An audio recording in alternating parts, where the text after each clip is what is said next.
आज हम बनाएंगे बहुत मज़ेदार तहरी की रेसिपी। इसे आप लोग एक बार ज़रूर ट्राई कीजिएगा। नॉर्मल सिंपल चावल से इसे बनाने वाले हैं और काफ़ी ज़्यादा मज़ेदार बनकर तैयार होता है।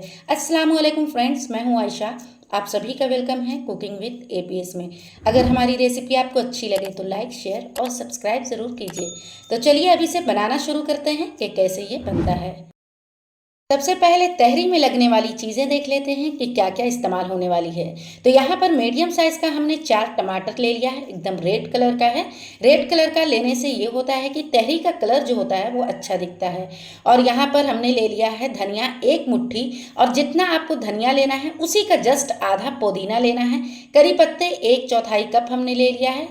कुछ खड़े गरम मसाले हैं, 1 छोटी चम्मच शहजीरा, 3 हरी इलायची, 1 बादियान का फूल, 2 छोटा साइज का दालचीनी है। यहाँ पर कुछ खड़े गरम मसाले हमने ले लिया है।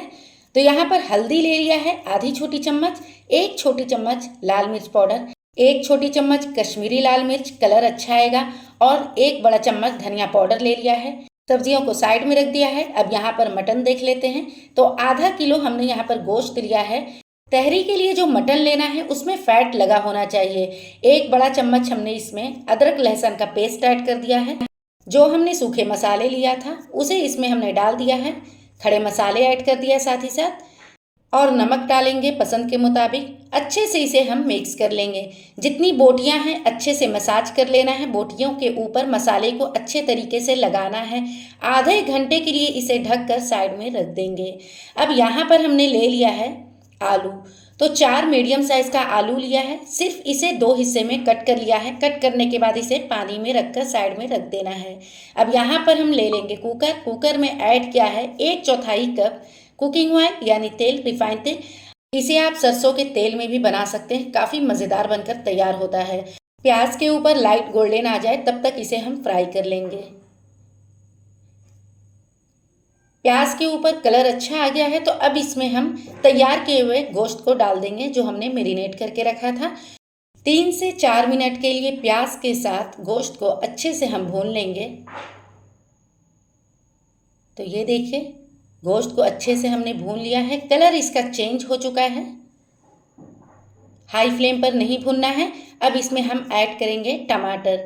जो हमने टमाटर लिया था उसे हमने बड़े बड़े टुकड़े में कट कर लिया है। बहुत ज़्यादा बारीक नहीं काटना है क्योंकि गोश्त के साथ टमाटर बहुत अच्छे तरीके से गल जाता है। अब इसमें हम ऐड करेंगे धनिया, पुदीना भी ऐड कर दिया है, थोड़ा थोड़ा बचा लिया है, और करी पत्ते सारा ऐड कर दिया है। हरी मिर्च हमने यहाँ पर 5 ऐड कर लिया है। 5-6 हरी मिर्च ऐड कर लेना है। अगर आपको स्पाइसी ज़्यादा पसंद है तो ज़्यादा ऐड करें, कम पसंद है तो कम ऐड करें। तीखा अपने पसंद के मुताबिक कम ज़्यादा कर सकते हैं। इन सब चीज़ों को डालने के बाद 5 से 6 मिनट के लिए भून लेंगे ताकि टमाटर के छिलके बिल्कुल अलग दिखने लगें और टमाटर के जो पल्प होते हैं वो अलग हो जाए। अब इस पॉइंट पर हम ऐड करेंगे दही। तो यहाँ पर आधा कप हमने दही लिया है। इसे अच्छे से फेंट लिया है। फ्लेम को लो हमने कर दिया इस पॉइंट पर, और दही डालने के बाद 2 मिनट के लिए भून लेंगे धीमी आंच पर। अगर हाई फ्लेम पर हम दही डालते हैं तो दही फट जाता है, इसलिए फ्लेम को बिल्कुल लो कर देना है, यानी आंच को एकदम धीमी कर देना है, उसके बाद दही डालना है। तो यहाँ पर हमने गोश्त को भून लिया है दही के साथ। अब यहाँ पर हमने 1 से 1.5 कप पानी ऐड कर दिया है। अच्छे से इसे हम मिक्स कर लेंगे।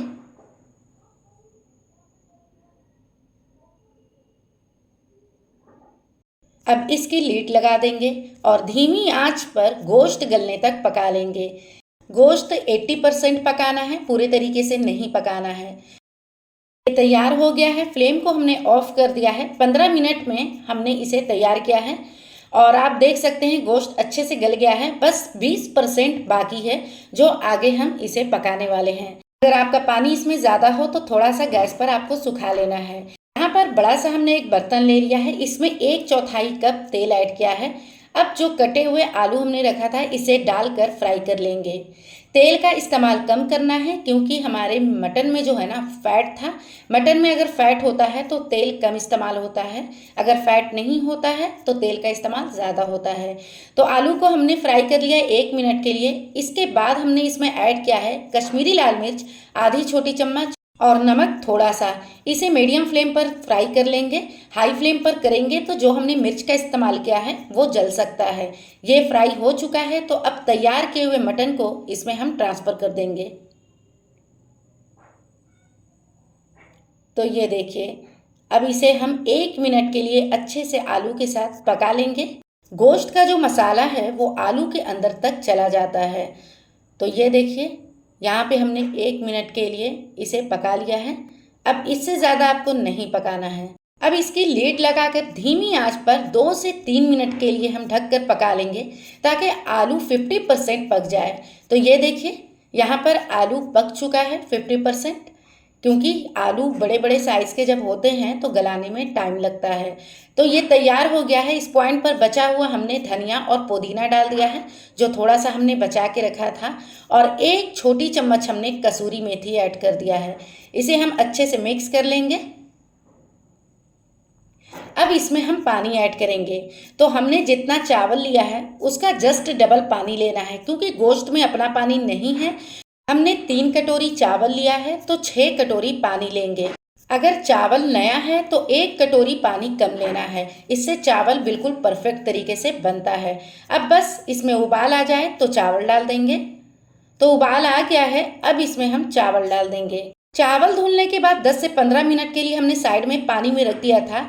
जब डालना हो तो पानी को पूरे तरीके से आपको निकाल लेना है, उसके बाद इसमें डालना है। तो अब इसे हल्के हाथों से हम मिक्स कर लेंगे। चावल के दाने छोटे होने की वजह से चावल टूटता नहीं है, लेकिन लंबे दाने में अगर हम बनाते हैं तो इसे ज़्यादा चलाने की ज़रूरत नहीं होती है, क्योंकि उसमें दाने टूटने का डर होता है। अब इस पॉइंट पर नमक डाल दिया हमने पसंद के मुताबिक, और साथ ही साथ 1/4 छोटी चम्मच गरम मसाला पाउडर ऐड कर दिया है, मिक्स कर लिया है। इसे 1 मिनट के लिए हाई फ्लेम पर हमने पका लेना है। तो ये देखिए, पानी अच्छा खासा सूख चुका है। अब इस पॉइंट पर क्या करेंगे, इसकी लीड लगा देंगे और आंच को एकदम धीमी कर देंगे। एकदम लो फ्लेम पर हम इसे पका लेंगे। इसके ऊपर हमने वज़न वाला सामान रख दिया है, कोई भी वज़न का सामान हो तो आप रख सकते हैं। तो ये देखिए, हमारी तहरी तैयार हो गई है, और आप देख सकते हैं इसके दाने कितने खिले खिले हैं। छोटे दाने हैं, बिल्कुल भी गीला नहीं हुआ है, सारे दाने एकदम अलग हैं। तो इस तरीके से आप भी मज़ेदार तहरी बनाइए, आपके भी दाने सब खिले खिले तैयार होंगे। ये देखिए, सारे दाने एक दूसरे से अलग हैं, यानी खिले खिले हैं, बिखरे हुए हैं, एक दाना दूसरे से बिल्कुल भी चिपका हुआ नहीं है। इस तरीके से एक बार आप लोग ज़रूर ट्राई कीजिए, बहुत मज़ेदार तहरी बनकर तैयार होती है। अगर पसंद आए तो हमें फीडबैक ज़रूर दीजिएगा। ये देखिए, गोश्त कितने परफेक्ट तरीके से गल गया है, और आलू भी बहुत अच्छे तरीके से गल चुका है। मज़ेदार तहरी बनकर रेडी हो चुकी है। Thanks for watching. फिर मिलेंगे एक नई वीडियो के साथ। अभी के लिए लेती हूँ इजाज़त। अल्लाह हाफिज़।